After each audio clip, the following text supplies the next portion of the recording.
because to Zionists, our Palestinian existence is a threat that they must extinguish by any means necessary. And this is a tactic historically used by colonizer after imperial power, after oppressor.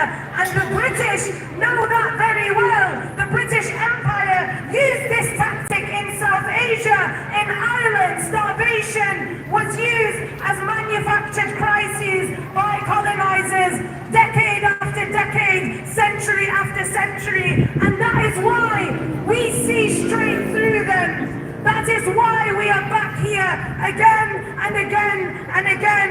And though the resilience is commendable, it is enraging that we must continue to do this. 22 months of genocide down the line, 77 years of ethnic cleansing down the line, over 100 years of British complicity and active participation in illegal occupation and ethnic cleansing down the line, and we are still here having to call for the dismantling of the Zionist regime. And it is through channeling the spirit of Palestinian resistance that we continue to fight this fight alongside them, week in, week out. And that is why we will continue to show up for Palestine every single day, every single week, every single month, until our last breath, or until Palestine is freed, whichever comes sooner.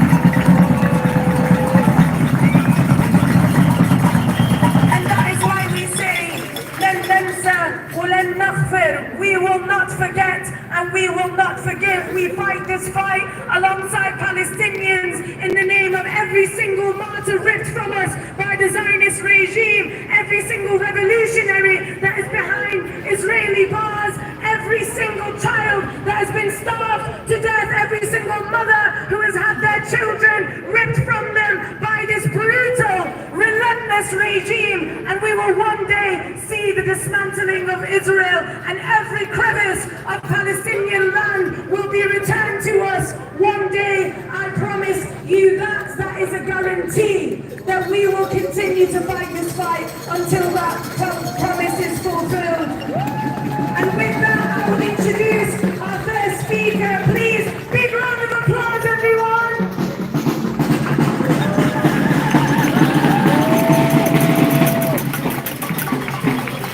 After almost 2 years of genocide, it becomes difficult to conceptualize how the Palestinians in Gaza have been living in the conditions that we are merely witnessing. There are no words that can truly do any justice to the outrage of witnessing the suffocating heights of oppression and dehumanization imposed on them by the Zionist regime and its Western allies. Over the last 2 weeks, British media outlets have also been spinning a slightly new narrative with headlines outlining the famine and starvation in Gaza, though very conveniently leaving out the key words man-made or Israeli-created and UK-backed. As the media continues to talk about the increasing international pressure on Israel, which has opened up means of aid for Palestinians, the testimonies and footage coming out of Gaza have exposed to us that the crisis of starvation is only being ended in the headlines. Palestinians there have repeatedly told the world that no current method of aid distribution is effective, and we have witnessed this with our own eyes. In countless testimonies of airdropped aid reaching the soil of Gaza, it has not been in the form of nutrients that will allow a Palestinian family to escape death from strategic starvation for another day, but rather as a crushing and dehumanizing weapon, flattening people in displacement tents. Yet another mockery made out of the suffering of Palestinians as they fight to survive by any means necessary. This deliberate colonial strategy of starvation and the weaponization of aid is armed with the intent of not only weakening the physical bodies of Palestinians, but also their minds and spirits. It's a desperate attempt to shake the steadfastness of a people who have resisted against British and Zionist colonizers for over a century and continue to do so with every breath that they take on their homeland. While the so-called leaders and media continue to debate whether Palestinians deserve to live or not, we can't lose focus We can't lose focus of how this is yet another phase and tactic of the Zionist regime's genocidal plan of wiping out any trace of Palestinian existence.